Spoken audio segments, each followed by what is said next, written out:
Welcome to Creation in the 21st Century. I'm your host, Carl Ball. Oh, hey, Carl. The title to today's program is Crunch the Numbers, Part 2. Oh, okay. Well, listen, I wanted to talk to you about that. I feel like I was really hard on John Hefner, and, I understand why you like him, and if he makes you happy, then I'm happy. It's okay. I can learn to like him. And besides, you know what I realized? John Pendleton sucks.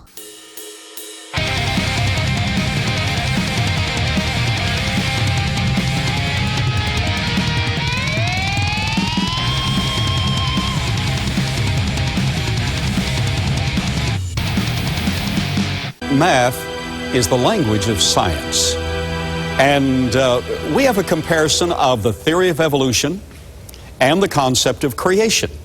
We need to see objectively how each would fare under unbiased mathematical examination. Math is the language of science, yes, and as with any language, you can write gibberish that draws carelessly the twist meat during the representative operation of necessary cooking time. Simply having no mathematical errors is the same as having no grammatical errors in a sentence. But to then say that because it's mathematically correct that math accurately describes reality is as absurd as to say that the gibberish sentence I just spoke accurately describes reality. And of course that's why math is used as a tool within the scientific method instead of as a replacement for the scientific method. And I've asked to come to the studio today a dear personal friend of mine, in fact a colleague, with 38 years of career mathematics professorship under his direction, and 35 of those as a math professor at Kilgore High School, more than 20 of those as head of the math department, 13 years paralleling those as adjunct professor of math at Kilgore College.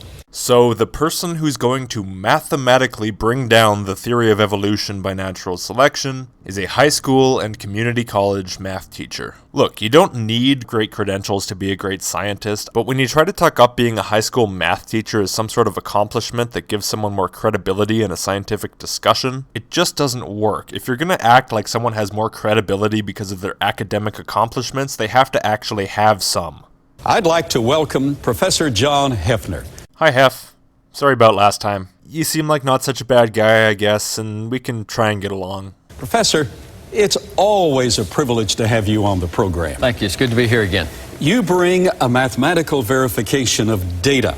Judging by the last program, I don't think you're factoring in very much data. If you were actually trying to mathematically verify what was real, you would attempt to factor in as much data into your calculations as possible. Instead, what you've done is take as little data as possible, such as the current population is 6.5 billion people at the time that you filmed this, and then carefully ignoring all variables of reality, you've reverse engineered some math that gets that number within the number of years that you want as simply and unrealistically as possible. That, I'm afraid, does not verify anything. But of course, to your scientifically and mathematically and probably literally illiterate audience, it sounds incredibly impressive. And that's what we want. I know it is, and that's why it's so hilarious and so sad. If evolution is true, we need to be able to verify it mathematically, which is the language of science, and need to be able to verify it scientifically. So wait, are you saying that verifying it mathematically, which is all John Hefner seems to do, is not verifying it scientifically?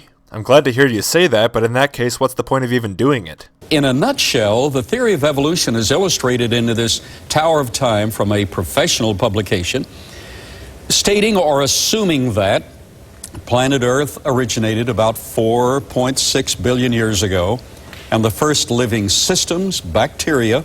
Last time I gave you the benefit of the doubt and assumed that you knew what you were saying when you said that the scientific community says that bacteria evolved, but apparently not. You think that bacteria were actually the first life forms. That is amazingly wrong. You'd have to work really hard to be that wrong.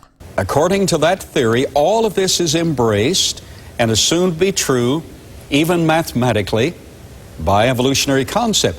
What does that mean, even mathematically? Do you mean that if we start with one organism that splits, we can do simple math and determine how many organisms we'll have alive today? Because that's stupid. I've come to believe in the term healthy skepticism. Yes. I think it's healthy to examine things, not to swallow everything. Yes. There's always been, mistakes and scams even, and carpetbaggers and all of that stuff. Really? Well, I swallow everything that you tell me, so can you tell me more about who these people are that I shouldn't trust? If you tell me who and what I should distrust, I'll send you an extra donation at the end of the episode. And so in the realm of science, I think it's good to examine everything with a healthy, open skepticism. And unfortunately, in many science settings, that does not exist. You're not allowed to question certain amounts of Darwinian litany. That's tragic. My science classes were really scary. The science teacher told us that if we question Darwinian theory, Charles Darwin's ghost will devolve us into worms for eternity. And he also said that we have to make sure that we love and pray to Charles Darwin every single day and never slip, because at any point he could come back on the wings of a flaming monkey, and he would take all the obedient, believing evolutionists and evolve them into a perfect galactic superculture for all eternity. But all the bad people would be in torment for 1,000 years, devolved into monkeys throwing feces at each other, and after that they would devolve into worms forever. That's why I've always made sure to be a good evolutionist and love and adore the Messiah, Charles Darwin. And oddly enough, we're not necessarily advocating creation be taught, you know. No, we are examining the data. I would not want somebody teaching it that didn't believe it anyway. Yes. But we do ask for the truth to be taught. Yes. And that's all.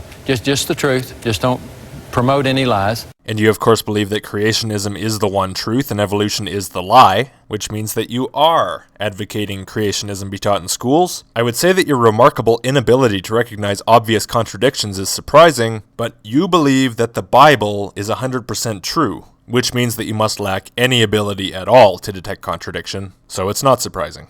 You know, the late Stephen Gould at Harvard said that what happens is textbooks copy from previous textbooks. And once they're in a book, they become effectively cocooned, once they're ensconced in textbooks, and become effectively permanent. And it is perhaps generations later before that data is just so flawed and so widely known to be flawed that it is taken out. So let me get this straight. Some textbook editors fail to appropriately update their textbooks in a timely manner when scientific theories are refined due to the discovery of new data, and the elected boards of education for some states sometimes fail to appropriately review the textbooks for updated information, resulting in some textbooks sometimes being approved which are outdated in minor details, therefore teach creationism. Is that the kind of argument you people make when you try and get creationism into schools? And the science of mathematics enables us to really examine the two claims, I think, of creation and evolution, because we start with the answer. We start with 6.5 billion people. Population. We agree on that. Yes. Well, that's probably the only thing, but... See? 6.5 billion. The one piece of data that you're going to use to try and disprove the theory of evolution. No archaeological evidence, no documented historical evidence, complete ignorance of wars and famines and plagues and everything that kept the population down, complete ignorance of the Industrial Revolution and the baby boom and everything else that resulted in the very recent population skyrocketing. You start with your answer of 6.5 billion, you come up with whatever question will get that answer in 4,500 years, everything else goes out the window. Now, is their scenario the one that got there, the evolution scenario, or is it the biblical, historical scenario that is the accurate one?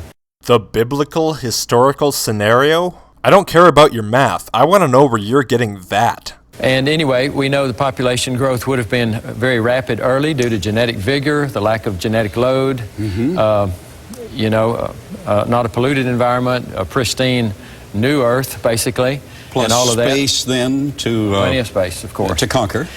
Let's take a look at your chart now. This is something that I neglected to do the last time. Your recap here gives me a chance to rectify that. So, look at the beginning. You see, from Adam and Eve, 4000 BC, the population rises pretty quickly. Noah's flood cuts it off. And then from 8 people, it starts to grow way quicker than it did when there were 8 people the first time. I don't know why that is. It's possible based on many factors, but I don't know why it's shown that way. And then within only a couple of hundred years, it levels off for millennia. And then at like 500 AD, you have it suddenly start to accelerate again. You know that giant spike at the end? That's only like a couple 300 years. It should be way shorter than that. But for some reason, you stretched it out. And when you're saying that you're calculating this using the Malthusian growth model, which you don't actually say, but that's what it is, you would expect to see exponential growth. But your chart does not reflect that. Why do you have the population jump up from Noah's sons, stay level and even go down, and then jump up to 6.5 billion in 1,000 years? And even if we did see exponential growth in your chart, it wouldn't make any difference because you're not using a long-term population growth formula. This formula is not meant for use in ranges of more than about 10 or 20 years. Your entire chart makes no sense, and not only that, it doesn't reflect the actual history of the past 4,500 years, let alone the extremely well-documented history of the past 300. Did your kid draw this with crayon, or did you? Because it's one of the two. We're crunching the numbers. It's shake and bake, and I help. Now, I do have just one more concern with your chart, and I hope you don't mind me inquiring about it. Let's take a little closer look at your population growth rate formula. The one that you say is the accepted population growth rate formula in use within the scientific community. So here it is. P sub 0 is the initial population, which in your case would be 8.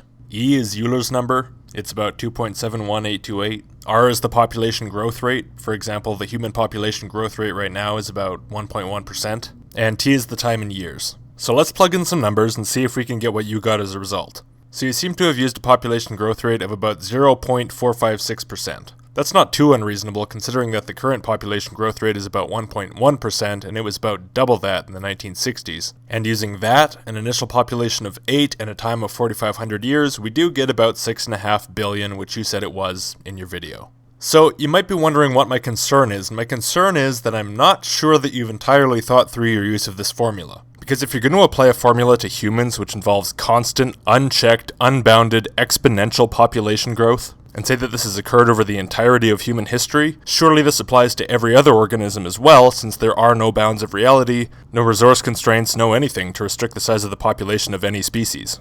So I'm just curious, what happens if we apply it to bacteria? The number of bacteria that result from this calculation should match what we see today, right? I'm sure it will, but I'm concerned and I just want to make sure that we have this right. If it matches what we see today, I'll become a creationist because that's super convincing to me. Okay, so let's say this bacterial population has a growth rate of about 11 times faster than a human one. That's 111 for the unlettered. Now, since we're not placing any bounds of reality on this, for example, sustenance being available, space being available, things like that. On the other hand, the printed appearance of Homo sapiens 500,000 years ago in well-accepted biology books at the same rate would result in a ludicrous number of people, as evidenced by actually displaying that number. I think I'm being exceedingly kind to you by choosing such an obviously too low number for bacteria. And to be even kinder, let's start off with just one of this type of bacteria alive after Noah's flood. It doesn't really matter what species it is. Let's just say it's a nylon-eating flavobacterium, just to be a dick. I guess it was chilling out in Noah's pantyhose during the ride. So according to your formula, how many descendants of this little fella are there today? Well, let's take a look. So we're saying the population growth rate is 11 times that of a human population. So instead of having a population growth rate of 0.456%, this guy has an annual population growth rate of 50.616%. Now let's take a look at the results and, whoa. 1.59 times 10 to the 989th power? But you said 2.45 times 10 to the 990th power? Exactly. There are not that many electrons in the universe. That's right. There's not enough space for that many bodies in the universe. oh well, I guess the 989th power is a fair amount smaller than the 990th power, and bacteria are a fair amount smaller than people. So hey, they might fit in the universe. Kinda don't think they'd fit on Earth though, so I think your formula might be a little flawed. If we have a mitochondrial Eve just 6,000 years ago, have we been able to trace an atom? Oh, I can't wait to show you. Oh, well, let's go to the new data. What about this atom? Nothing about it, I'm cutting you off. All the reasons from last episode for why mitochondrial Eve is not evidence for a biblical Eve apply to y-chromosomal Adam also because he is her patrilineal analog. Not to mention that the science that you're selectively picking and choosing from says that y-chromosomal Adam was neither the mate nor a contemporary of mitochondrial Eve. Right. In 2004, Nature magazine, in an article modeling the recent common ancestry of all living humans. A recent common ancestry, back to one couple. Exactly. Their quote is, the most recent common ancestor would have lived in the very recent past. Not the ancient past, but the very recent past. The MRCA, most recent common ancestor of humans, lived just a few thousand years ago, end quote. Yeah, two things that should be a clue to you in the name most recent common ancestor. Number one, it's ancestor singular, not plural. It is not a couple. And two, most recent, not earliest. Just as with mitochondrial Eve, the most recent common ancestor, who I might add, was much later than mitochondrial Eve, and was not mitochondrial Eve, had contemporaries. Those contemporaries have descendants in the current population, but the most recent common ancestor is just the one who happens to be the ancestor of the entire population rather than a subset thereof. The funny thing is that visualizing this is largely mathematical, and you would think that as a mathematician you would be able to do so. That is totally contradictory to the evolutionary model. A most recent common ancestor is contrary to the evolutionary model, which is entirely based around all organisms having common ancestry. Please tell me you're just trolling. And these are mainstream evolutionary scientists who ignore the propaganda and just do good science in this area. Exactly. And many fine evolutionists are doing good science. Yes. Oh, yes. Mhm. Okay, so they're doing good science, they're figuring this stuff out, and based on this, they disagree with your conclusion. What hint would a reasonable person take from that? Researchers use math to deduce that we are all related somehow. New thought for some. And Olson and his colleagues have found that about 5,000 to 7,000 years ago, I don't know why they didn't within just say the framework 6,000. of 6,000-year tight chronology, biblical chronology, and creation model. Everybody living today has exactly the same set of ancestors. Yes, we have multiple same sets of ancestors. The most recent common ancestor, every single person at the identical ancestors point with any living descendants, mitochondrial Eve, y-chromosomal Adam, all different people, all living at drastically different times in history. As you're about to say at some point, with the quote that was showing up earlier, they figured it out mathematically. If you go back in time with everybody having two parents, and each of them having two parents, and each of them having two parents, eventually it has to intersect when the population is at a certain point. As they said, it's a mathematical certainty, Mr. 38 years math teacher. This is the kind of thing where mathematics should be used. You seem to agree. You believe that these people exist, but you don't seem to understand the concept. What they are, why they exist, why it's a mathematical certainty under evolution. Read a fucking book and learn to do math. Now this is dynamite because, you know, we all have two biological parents. We have 4 grandparents. We have 8 great-grandparents, 16 great-great, and it just keeps on doubling as we go back. Now wait, if everyone did that, there would be more people in the beginning than there are now. Many times more, unless there was a convergence of those lines where we shared those common ancestors. So you do get it. Then what's the fucking problem? And in fact, genetically, that's now confirmed. That is now what they have confirmed independently. And essentially, that's what the Bible has been saying all along. Dude, if it's a mathematical certainty under evolution, it is not evidence for the Bible just because the Bible says that everyone came from 2 people. Your argument makes no sense at all. Your calculations have shown if Darwin is right, then we are accidental byproducts of an evolutionary process. And your calculations have shown that's not the case. Okay, so none of the stuff that I covered says anything at all in favor of your position. All of the stuff that I just skipped, which was a lot of it, was about people who say, well, if the flood happened at this point, then you wouldn't have had enough people to build the pyramids at this point. I just don't give a shit when your population arguments are this awful in the first place. So no, Carl, Hef's arguments have not shown that. If Darwinian theory is right, we live in a world that is insignificant. We're doomed to perish. We have no divine guidance. We have no moral absolutes. We have no standard of behavior. We have no eternal destiny. We have no spirit, no soul. So we may as well be obsessed with self, with pleasure, appearance, etc. And that basically is the description of our generation. Okay, there are some really obvious and fundamental problems with a whole lot of those things in that list, but I'm going to ignore that. Let's pretend it's all true. How is this an argument against evolution being true? It sounds to me like you're actually arguing that even if we find that evolution is true, we should pretend that it's not because we think it's icky. In which case, I have to say, truth is not subject to your feelings of ickiness. Grow a pair of balls and deal with reality like a grown-up. So if the Bible is right, we're created by a loving, merciful Heavenly Father. Loving and merciful, objectively false just by reading the Bible. We're the crown of His creation. We have dignity and worth.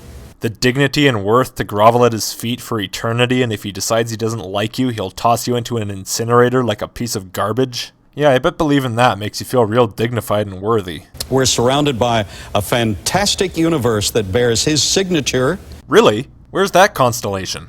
guided by sound and moral principles.